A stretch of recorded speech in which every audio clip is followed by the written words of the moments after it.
मैं हमेशा कहता हूँ लाइफ इज ऑलवेज फन यार. So the essence of the life is only fun and fun and fun. तो मैं चाहता हूँ कि वो फन जीवन में आपके बना रहे, आ जाए वापस से, और आप हमेशा जीवन को सेलिब्रेट करेंगे. मैं लाइफ में हमेशा कहता हूँ, मैंने बनाया sad down into my life because of the circumstances.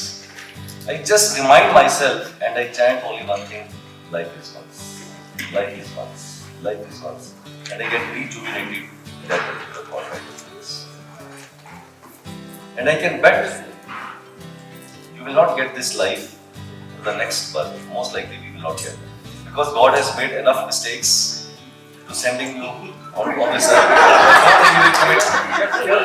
So I don't think he will commit that mistake again and again. एक गलती को बोल करके बोलो पछता रहा होगा, भेजा किसी को, भेजा किसी क्या कर रहे थे, मैंने दोबारा गलती कर. जीवन में विचार बदलने से ही जीवन बदल सकता है, और कोई आपके पास चॉइस नहीं है, कोई उपाय नहीं है. मैं हमेशा कहता हूँ कि जब मेरा विचार बदला ऐसे ठीक 5 साल पहले, तो मैं पूरी तरह से बदल गया. लोगों के विचार ही बदलते हैं जीवन में, और कुछ नहीं बदलता. आप जो भी हैं, जैसे भी हैं, जिस इनकम ग्रुप के अंदर हैं, आपके जो भी मेंटल स्टेटस है, फाइनेंशियल स्टेटस है, it's all because of your thought, nothing else. But deep down we never realise कि हमारे थॉट क्या है. तो मैं चाहता हूँ आपका सिर्फ थॉट बदलेगा इन 3 दिनों में. और अगर आपका थॉट थोड़ा सा भी बदला, उसमें हल्का सा एक टर्न भी आ गया इन 3 दिन में, 4 दिन में, तो मैं समझूंगा कि मैं उस टर्न के ऊपर हमेशा बैठ के उसको स्वीप करता रहूंगा आपके साथ. तो एक छोटी सी स्टोरी सुनाता हूँ कि विचार बदलने की क्या कहानी होती है. तो विचार बदलने से क्या हो सकता है. ओसामा बिन लादेन का भी विचार बदला, और उसने कितना बड़ा अटैक कर दिया. विचार ही तो था. सोच सकता कितना बड़ा अटैक WBC के ऊपर करना, और वो भी यूएस जैसे कंट्री के अंदर. इम्पॉसिबल. जहां कहते परिंदा भी पर नहीं मार सकता. उसका विचार बदला. डिस्ट्रक्टिव था, बट विचार बदला उसका. इसी तरह से एक और इंसान का विचार बदला. आप में से किसी ने उंगली माल का नाम सुना है? किसी ने नहीं सुना उंगली माल का नाम? उंगली माल एक बहुत बड़ा डाकू था, बहुत बड़ा. लेसन था. तो उंगली माल बहुत ही बड़ा एक डाकू था. वो डाकू था नहीं, वो डाकू बन गया. उसका जो वहां का राजा था बिंदीसर, उसके साथ उसका किसी बात को लेके बैर हो गया. तो उसने प्रण लिया बिंदीसर ने कि मैं 1000 लोगों को मारूंगा. उसने प्रण ले लिया और मारना शुरू किया. तो कहते हैं 9,999 लोगों को उसने मारा, और उनकी उंगली जो थी वो काट के उसकी माला गले में पहन लेता. तो सिर्फ एक हत्या बाकी थी. तो जहां पर वो रहता था, ऊपर इस पर्वत के ऊपर जहां रहता था, जिस रास्ते पे रहता था, लोग डरते थे उस रास्ते पे भी जाने से. तो उस रास्ते के ऊपर बोर्ड लगा दिया गया कि यहां जाना मना है, यहां डाकू उंगली मार लेता है. कहते कभी कभी उसकी माँ उससे मिलने जाती थी, लेकिन उसकी माँ भी डर गई कि एक ही हत्या बचेगी, मेरी हत्या, तो माँ भी वहां पर नहीं जाती. तो कहते उस रास्ते से अचानक बुद्ध गुजरे, और उनका एक साथ में शिष्य था. वो जा रहे थे, तो उस रास्ते पे उसके शिष्य ने बोला कि देखा कि यहाँ जाना मना है. तो बुद्ध वहां पर जाना चालू किया. तो उनके शिष्य ने बोला, गुरुदेव आपको इस रास्ते पे नहीं जाना चाहिए. तो उन्होंने बोला क्यों? तो बोला यहाँ पर बहुत बड़ा डाकू रहता है, और वो एक ही हत्या करनी बाकी है, तो आपको इस रास्ते पे नहीं जाना चाहिए. तो उन्होंने बोला पहले तो शायद मैं नहीं जाता, लेकिन उसको मेरी जरूरत है, तो मुझे जाना पड़ेगा. तो तू वापस जाना चाहता है तो तू वापस चला. तो शिष्य तो डर गया, लौट गया, लेकिन बुद्ध नहीं रुके. बुद्ध वहां पर गए. तो आप देख सकते हैं कैसा एनकाउंटर हुआ होगा यार. एक तरफ बुद्ध खड़े होंगे और एक तरफ उंगली माल खड़ा. तो उंगली माल ने बोला, रुक महात्मा, तो वहीं रुक जा, तुझे पता नहीं मैं उंगली मार. उन्होंने कहा पता नहीं मुझे ये भी पता नहीं कि मैं हत्यारा हूं और एक ही हत्या करने बाकी है. महात्मा बुद्ध ने कहा ये भी पता है.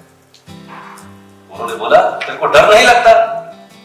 उन्होंने बोला डर किस बात का, तू भी क्षत्रिय, मैं भी क्षत्रिय, डर किस बात का?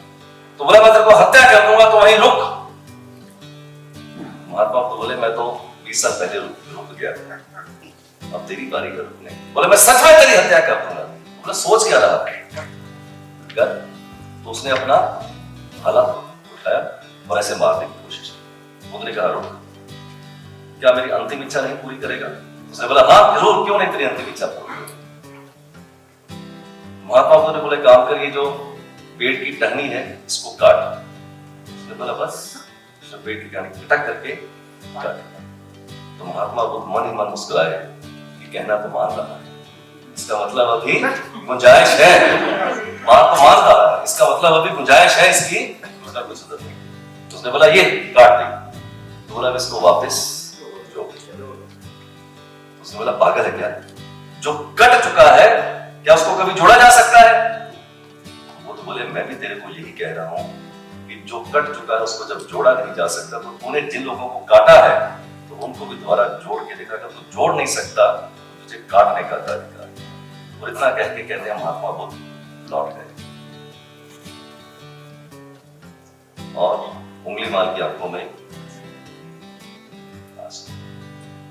महात्मा बुद्ध आगे आगे उंगली मार उनके पीछे पीछे माला उतार के आंसुओं की माला के साथ उनके साथ चल पड़ा।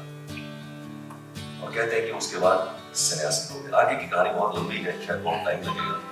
तो जब एक उंगली मार जैसे आदमी का विचार बदल सकता है यार, तो जो डाकू से सन्यासी हो सकता है, तो आप और मैं क्यों नहीं? क्या फर्क है? कोई फर्क नहीं। मैं चाहता हूँ इसी तरह से उंगली मार का विचार बदल के डाकू सन्यासी हो सकता है। इन 3 दिनों में आपका भी विचार बदले और आपके जीवन में एक नई यात्रा की।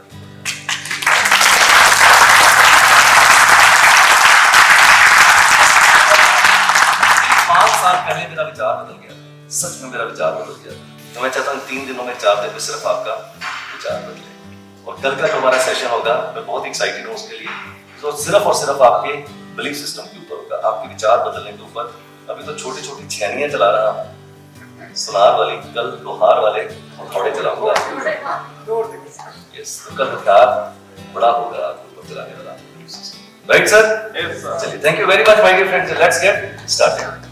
आज का जो टॉपिक है, ट्रस्ट मी, मेरा सबसे फेवरेट टॉपिक है, वो है हमारे नेम स्पेलिंग करेक्शन। और मैं उसकी इंपॉर्टेंस बताता हूँ, नेम स्पेलिंग करेक्शन की क्या इंपॉर्टेंस है। इंपॉर्टेंस ये है, अब आपका ड्राइवर, कंडक्टर, बर्थ चार्ट, आपके पर्सनल ईयर, आपके पर्सनल मंथ, आपके personal day and so on, कुछ भी नहीं बदलेगा। Not changeable at all. एक ही चीज है जिसको आप बदल सकते हैं, आज भी इसी वक्त कभी भी बदल सकते हैं, वो आपके नेम के spelling. I know so many people in real life who are my clients, my students. They have a fantastic date of birth, fantastic driver, conductor, but name spelling is at the worst number, so they don't progress because of that. On the contrary, people do not have a great chart, do not have a great driver, conductor, but the name spelling is at the best, so they achieve more. So you can understand how important is the name spelling. And my example is always there. My driver is 4, conductor is 2, very average. My chart is very average, but my name spelling is at the best. So I personally feel in my overall growth, into my commercial growth or my career growth, it has contributed at least 30 to 40% and maybe more. Compatibility of two numerals को कि शादी करनी है लड़के की, लड़की की partnership करनी है तो कहाँ होनी चाहिए, कैसी होनी चाहिए, बहुत ही सिंपल भाषा के अंदर.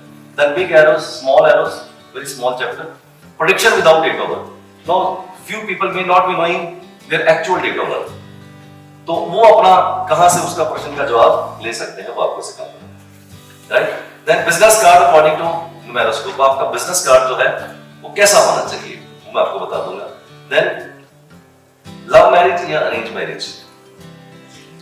लोग पूछते हैं सर देखना मेरा बेटा बेटी लव मैरिज करेगा कि नहीं करेगा. जैसे खुद की लव मैरिज हुई हो बट बेटे की नहीं होनी चाहिए, बेटी की तो बिल्कुल नहीं होनी चाहिए. बेटा कर ले तो चलेगा, बेटी की नहीं होनी चाहिए. ये झंझट वाला मामला है. 4 और 8 के ऊपर आपका एंड टोटल नहीं आना चाहिए. जैसे मेरा नाम अरविंद सूद है तो अरविंद सूद जब मैं दोनों को मिलाऊंगा तो उसका टोटल 4 पे और 8 पे नहीं आना चाहिए.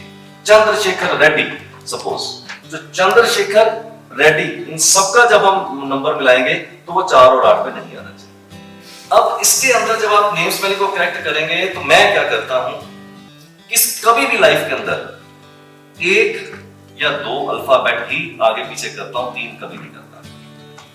Never in my life, never in my life.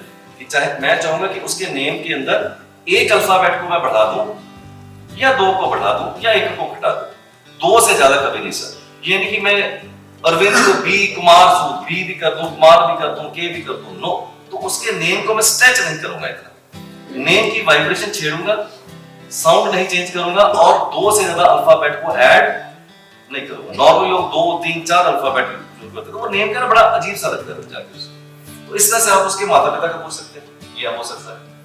इसके बाद हमारे नॉर्थ इंडिया में क्या होता है, अरविंद, जैसे मेरे पिताजी वरिंदर कुमार सूद लिखते हैं, तो मैं वहां नॉर्थ इंडिया पूछता हूँ, कुमार लगा के देख लेते हैं, शायद आ जाए। नहीं आ रहा, कुमार का के लगा के देख सकते हैं, अरविंद के सूद। नहीं आ रहा, के आर लगा के देख सकते हैं। तो वहां पर ये इस तरह से रोक लगाते हैं, चाहे आपका ड्राइवर करेक्टर कुछ भी बैठे, बस 8 ना बैठे, तो उस केस के अंदर आप सन और वीनस की जरूर कीजिएगा रेमेडी, कि आपको एक्स्ट्रा एज आपकी नेम फेम और पैसे के अंदर ले सकते। The driver versus driver should be comfortable. Driver versus driver, 2 लोगों का अगर आप कंफर्ट देखेंगे, ए और बी दोनों का ड्राइवर वर्सेस ड्राइवर आपस में कंफर्टेबल होना चाहिए। कंफर्टेबल की डेफिनेशन सिंपल भाषा में, रेड, येलो और ग्रीन। रेड सिग्नल है तो आगे कंपैटिबिलिटी देखेंगे, येलो है तो चल सकता है, ग्रीन तो फिर जाएगी। रेड का मतलब अगर एंटी आ गया है, ऑपोजिट आ गया है, तो आगे हम बात ही नहीं करेंगे, आगे चार्ट का बात ही नहीं करेंगे। फिर येलो का मतलब न्यूट्रल है, नो प्रॉब्लम, ग्रीन तो फिर है ही। इसका मतलब ड्राइवर वर्सेस ड्राइवर। अब आप पूछोगे कि कंडक्टर, यहां कंडक्टर का कोई भी रोल नहीं, ना उसका ना इसका। For love marriage you can consider the following details.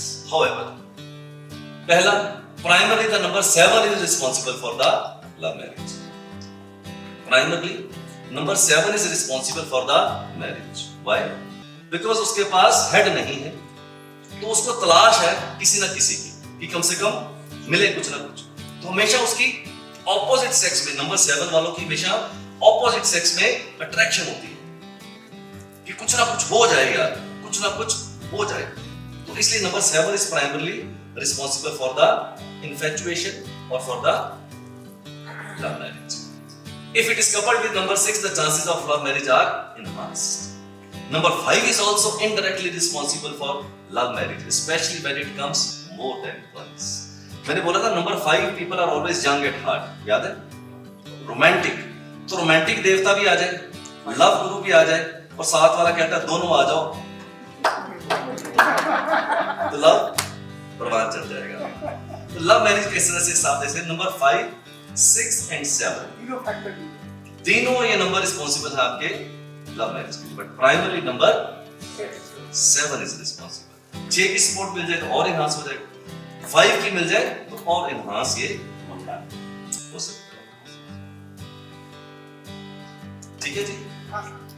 Now last का टॉपिक है आज का हमारा कार्मिक नंबर। लास्ट का टॉपिक है आज कार्मिक। सबसे पहले कार्मिक का मतलब क्या होता है? कार्मिक का मतलब होता है, karmic means the karmic debt of previous birth which you have not clear. That's carry forward in this birth life. If it is not cleared in this birth, it can be further carried forward in your next birth. इसका मतलब, कार्मिक का मतलब होता है कर्मों का कुछ ना कुछ डेट जो आपने पिछले जन्म में क्लियर नहीं किया है, वो आपको कैरी फॉरवर्ड हो गया है इस बर्थ में। और यहां पर भी अगर आप क्लियर नहीं करेंगे तो वो कैरी फॉरवर्ड होगा अगले बर्थ के अंदर। ये है कार्मिक नंबर।